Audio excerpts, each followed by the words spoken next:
The Dallas Cowboys are over 500 for the first time this year, thanks to a big win over the Chiefs.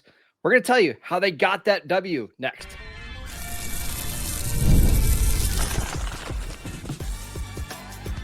You are Locked On Cowboys, your daily Dallas Cowboys podcast.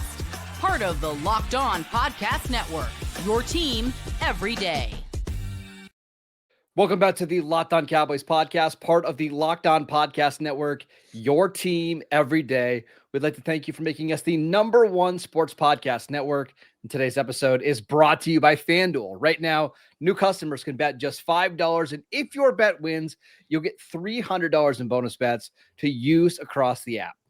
Welcome back. I am your host, Marcus Mosher. He is Landon McCool. And on today's show, we are breaking down the Cowboys' 31-28 win over the Kansas City Chiefs. We're going to talk about CeeDee Lamb and George Pickens. We'll talk about the defense. But I want to start with this, Landon. This Cowboys season has been very much up and down, and mostly down. Yeah. But over the last 11 days, you have 3 wins, including back-to-back wins against the 2 teams that were in the Super Bowl last year. It really feels like this team is growing up before our eyes.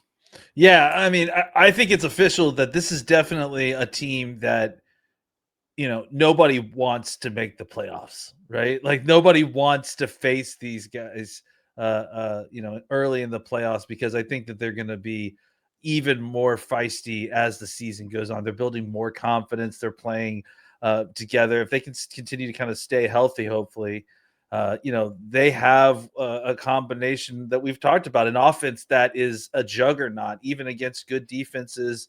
I think this was one of those games where you kind of the usual game script for the Cowboys was, AFC contender that's actually trying to really win this game. That doesn't sound like a game that the Cowboys would win. It sounds like a game that they would fumble away. And early on in the game, it kind of felt like that maybe was the game script. But they found their footing and were able to kind of, turn on the Jets. And just when we'll talk about it, but just when we all wrote off CeeDee, not all of us, but just when everybody else wrote off CeeDee Lamb, suddenly, he shows up, a super scion, and just goes nuts. So I just think, I think it's a dangerous team right now. And I think they're playing at a high level. And really the thing that's stopping them when they are getting stopped is mostly themselves and not the good teams that they're playing. For all my life, the Cowboys have lost this game, right? You start out, you throw an interception on like the 3rd or 4th play. The Chiefs score a touchdown 2 plays later. Even you get this lead late in the game, and you're not able to milk the clock against the all-time great quarterback. I mean, think how many times have we seen that? So the game that just jumps into my mind is like the Broncos game with Peyton Manning, right, in 2013. Like they have just not been able to close out these big games on national TV, and they've done it twice in 4 days, Landon. Like that's the thing to me. Like it's crazy to see one of these, to see them back to back in such a short period of time. It's pretty unbelievable. Yeah, it just felt like when they got the ball back that last time, I just could see it playing out in my head. It's like, they'll kind of try a couple of anemic things, and ultimately it won't be enough, and they're going to have to punt the ball away. And now we're facing Patrick Mahomes only having to get into field goal range in order to get. My this brother and I we were watching the game thinking, okay, well, if the Cowboys, are they going to have enough time to score if they need to go down and get a touchdown? What if they need to get a field goal? Well, they took the last, 3 minutes and 45 seconds. Kansas City had all 3 timeouts, and they were kneeling on the ball at the end of the game. I mean, there's been very few of the times that they've actually accomplished that.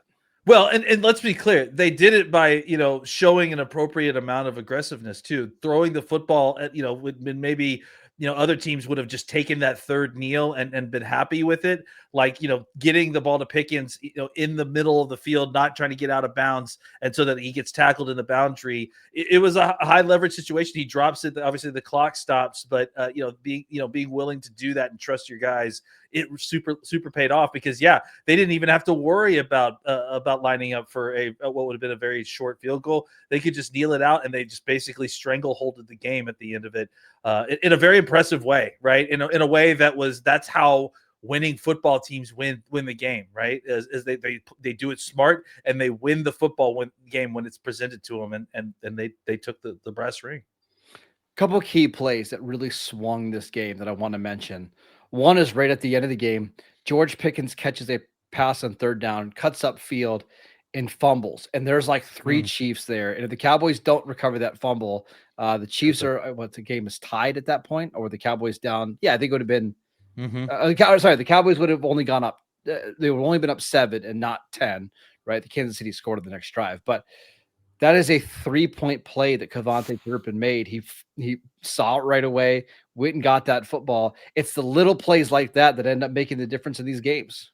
Yeah, and again, I think it was small performances that really mattered here. Look, the Chiefs were doing a really good job of bottling up Williams early in the run game as well, and they decided they were mixing it up with Malik Davis, who obviously had a 43-yard touchdown. But then on top of that, they were doing some of the other stuff that we had talked about, focusing on getting Turpin, opportunities with the ball in his hands on the perimeter. The jet sweeps were working, that they were actually handing the ball off without him falling down and fumbling the ball, and having great success there. So they were able to kind of adjust their game plan when their top end weapon, even Pickens didn't necessarily have his best game. I mean, not quite to the level that we saw with Lamb last week, but it was to the point where thank God Lamb came back and played the way he did this week, because it wasn't going to be one of those games where you could consistently move the ball throughout the game with Pickens. He made the big plays at the end when you needed them, but it wasn't consistent throughout the game. It was great to see guys like Ferguson and obviously Lamb coming back to step up and fill that gap when you needed it. We're going to talk about those receivers more in a second, and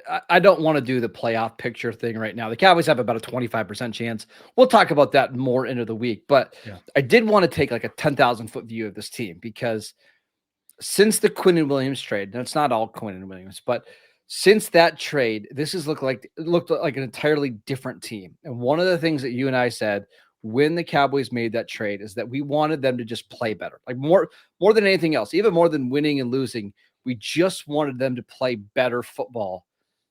And I don't know if you can ask for anything more. We'll see what happens the rest of the way, but we wanted to see a team that was trending upward, and you can't deny that they are.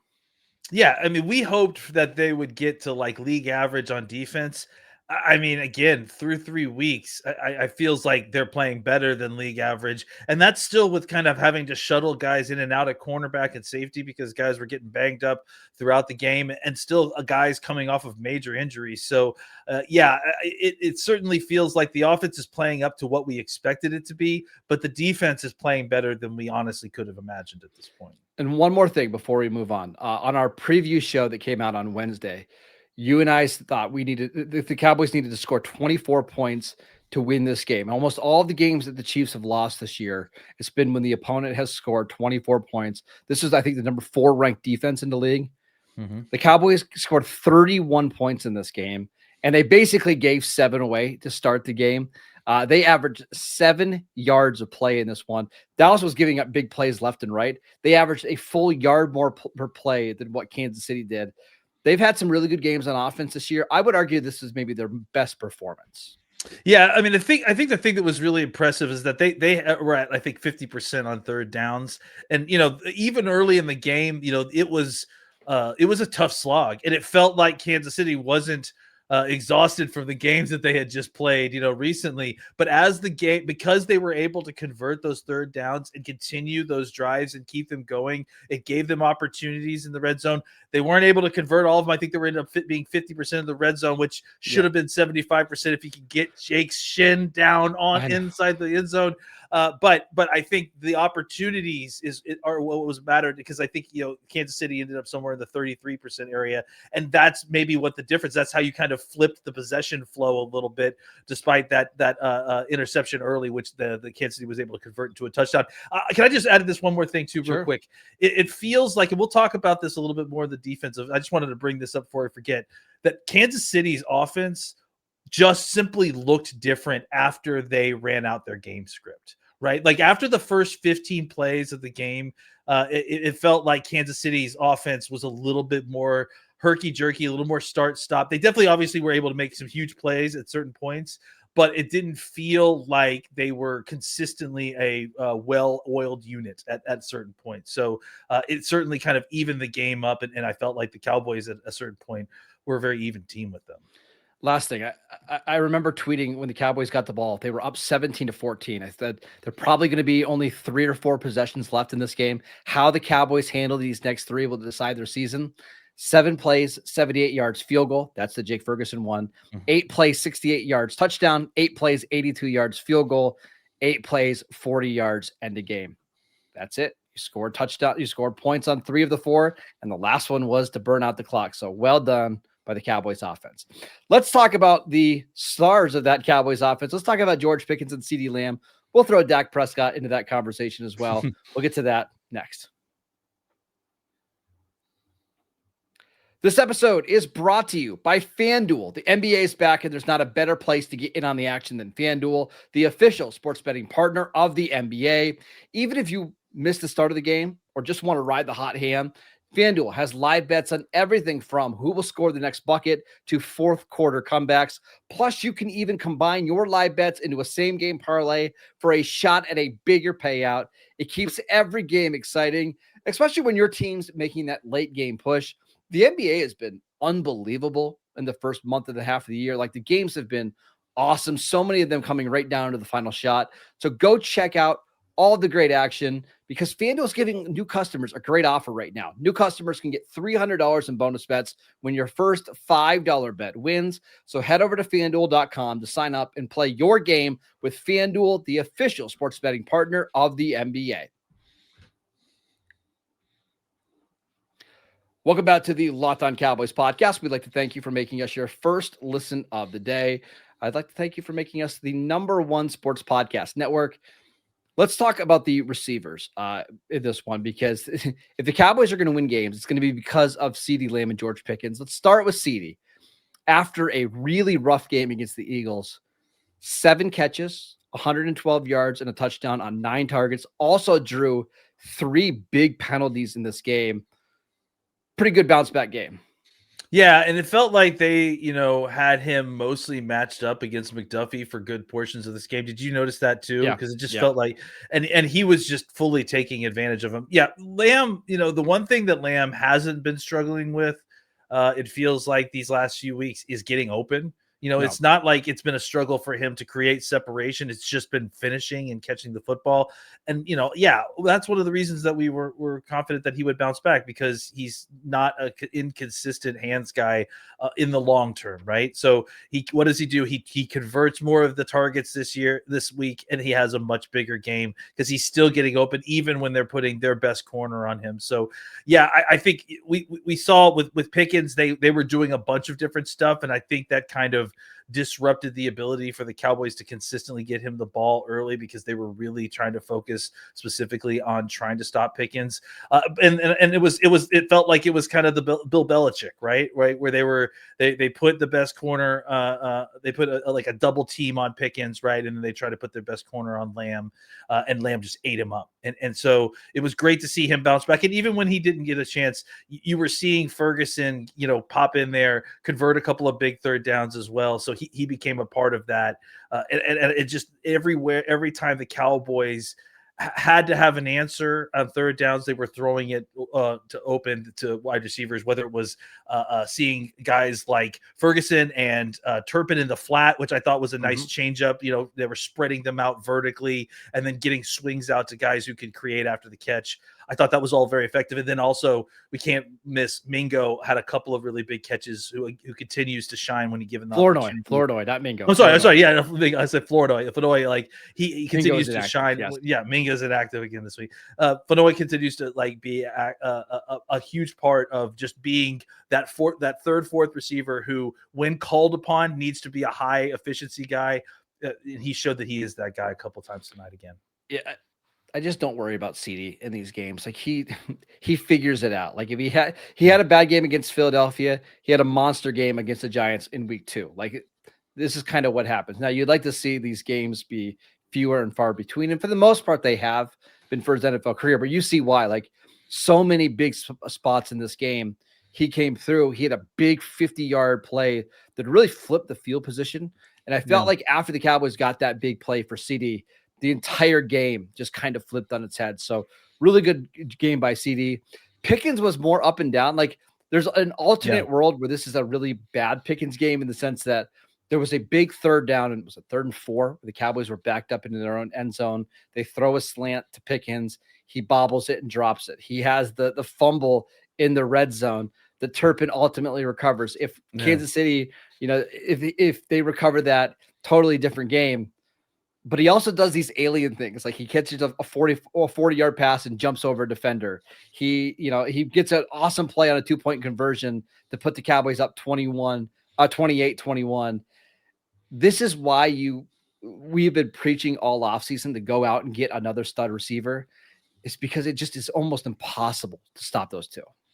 Yeah, because even when and this actually applies to Lamb last week too, is even when they're having a bad week, Lamb had 75 yards last week. It's not like it was a terrible performance. It's just a terrible performance for an otherworldly, borderline all-pro wide receiver, right? So when you've got two of these guys, it kind of is a counterbalance or almost insurance, right? That if the other guy is not at supernova level, well, you've only got him at only very destructive level, right. And then you've also got the supernova guy. So that's what was great about the offense, is that they just had answers at every turn when they needed to, throwing the football.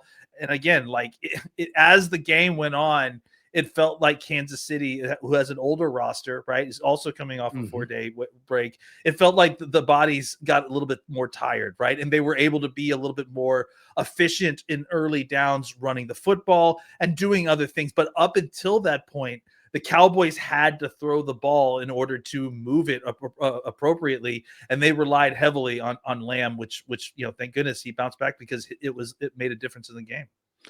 Let's talk about Dak Prescott really quickly. 27-39, 320 yards, 2 touchdowns, had the 1 interception on the 3rd play of the game, had 1 other throw that was really close to being picked. But really, outside of those 2 throws, he was nearly flawless in this game. Like I thought Dak was unbelievable. This is one of the hardest defenses to play against because they're so well coached. The guys are just not open. And we saw it, like CeeDee Lamb and George Pickens, for as great as they were, they had guys draped over them the entire game long. I thought Dak was brilliant. Yeah, we all watched what Patrick Mahomes did, and what he did was incredible. Some of the throws that he made were amazing. Dak easily matched him, I think. And even the advanced stats will tell you that he beat Mahomes in EPA per play. He had more total EPA as well, and completion percentage over expected. And they had similar ADOTs. They honestly, these two offenses were kind of operating at similar efficiency at certain points, except the difference was the Cowboys were converting those 3rd downs and kind of giving themselves a couple more bites at the apple than the Chiefs had, who I think ended up punting the ball. What was it, 4 times in a row? We'll talk about that a little bit. On the 4 defense. stops in a row. We'll get there.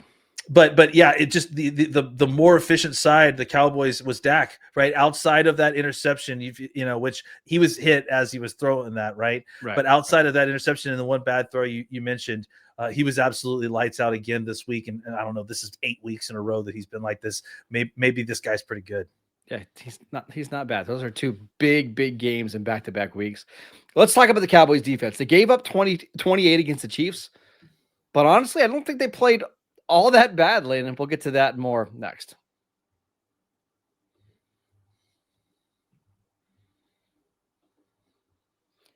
Welcome back to the Locked On Cowboys podcast. We'd like to thank you for making us your first listen of the day. For your second listen, check out the Locked On NFL podcast. 2 shows every single day. 1 in the morning with Tyler Rowland, 1 in the afternoon with Tony Wiggins, available wherever you get your podcasts. All right, let's talk about the Cowboys defense. They allowed 28 points in this game. And I think for most teams, that's an awful effort.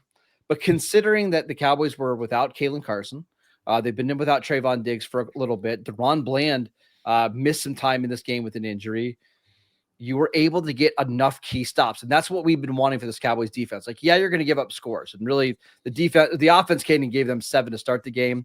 But listen to this stretch. From the second quarter on, 7 plays, 29 yards punt, 8 plays, 16 yards punt, 3 plays, 5 yards punt, 7 plays, 19 yards punt. The Chiefs' next possession was into the 4th quarter. And for the Cowboys offense, it's this good. That's all you need, is like a couple stretches in these games where you can get 2 or 3 stops in a row, and that's how they flip.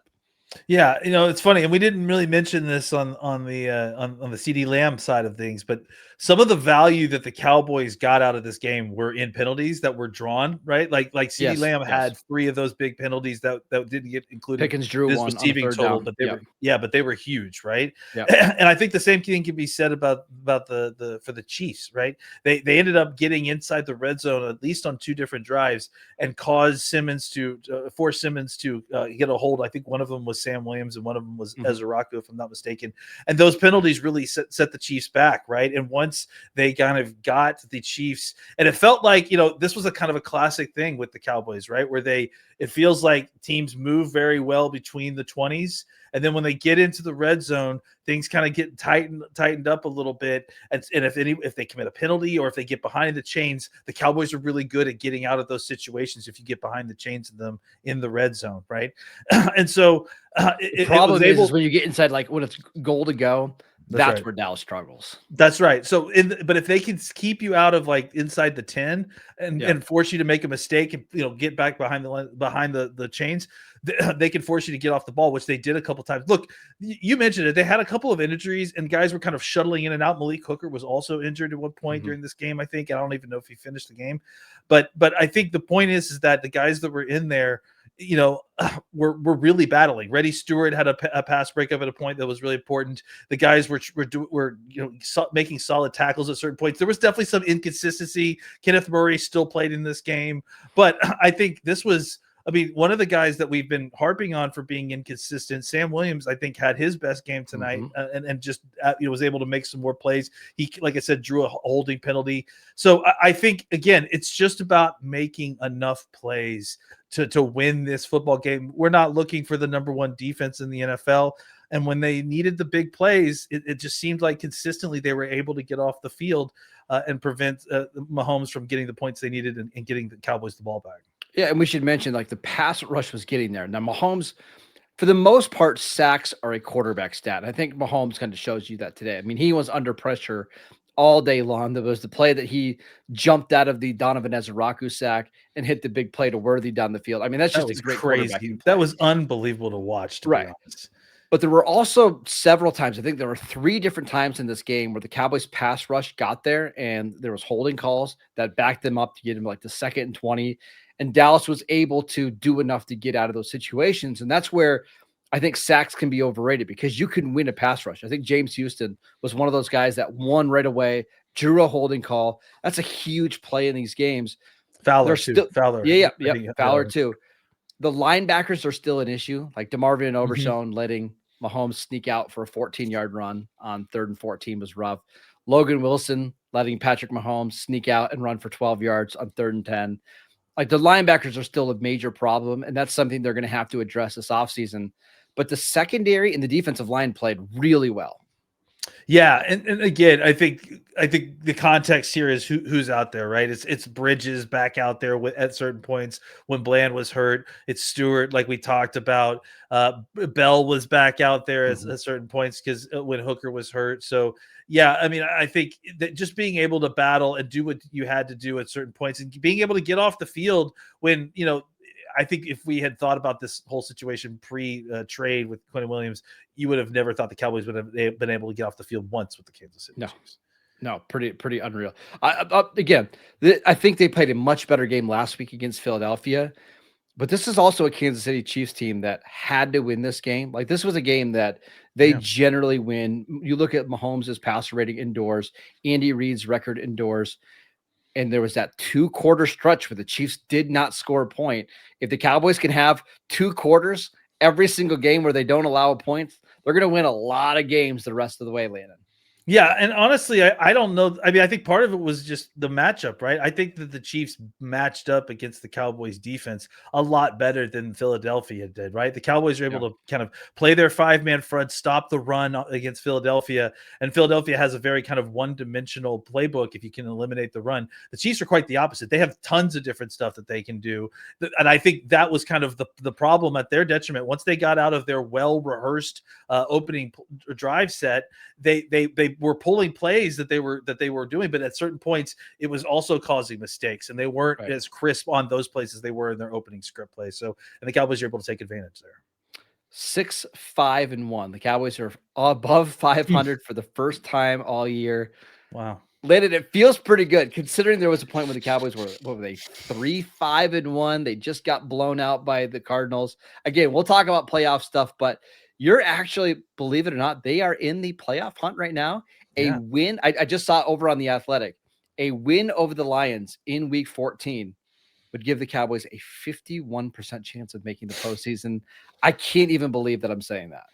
Yeah, and look, I mean, you watch the Lions today. They certainly didn't look unbeatable to me, and they're pretty beat up. And look, they're going to get a boost. Ragnarok's coming back, but I don't think it's going to be this week against the Cowboys. So probably not. You're set up to win these 3 games that we've talked about. That we felt like, man, if they could win one of these games, that would be incredible. If you win 2, it'd be unbelievable. We never even dared to dream the opportunity to win 3. I'm feeling confident about this team going into this week. And I think if they come out with this game not too injured, unscathed, they get a full week, I'm going to feel good about their chances to go on and get the sweep of this three-game set. And I think for the first time in a long time, you feel great about the direction of the Dallas Cowboys and the way that they're playing. They're playing complementary football. Dak Prescott's playing unbelievable. It's a good time to be a Cowboy fan. Go enjoy your pie. Enjoy your Thanksgiving weekend. We'll see. Yeah, happy Thanksgiving, everybody. We will see you back here on Monday to continue to break down all of the All-22 film. We'll get you ready for Cowboys Lions, which is just a couple days away. They play on Thursday once again. We'll see you guys there. Enjoy your weekend. See you next time.